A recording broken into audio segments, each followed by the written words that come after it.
Je m'appelle Pascal Briouat, je suis professeur d'histoire et d'histoire des sciences et des techniques au Centre d'études supérieures de la Renaissance de Tours. Je suis également le conseiller technique du Clos Lucé.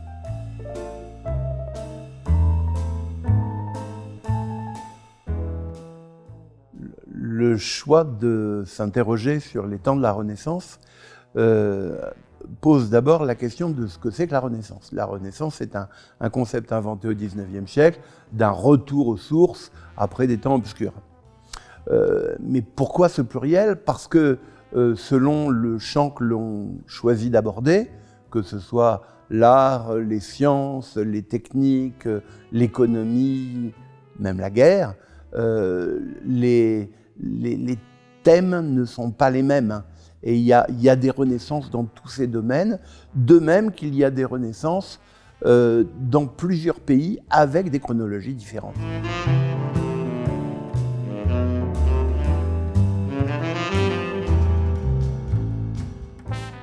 Alors le choix de parler de l'articulation entre le concept de Renaissance et le personnage de Léonard de Vinci vient du fait que Léonard de Vinci est présenté comme l'icône même de la Renaissance. Or, c'est un peu plus compliqué qu'il n'y paraît. Léonard, fils illégitime, n'a jamais pu aller à l'université, donc il ne parle ni le latin ni le grec, du moins au début, et donc en faire un spécialiste du retour à l'antique paraît un tout petit peu curieux.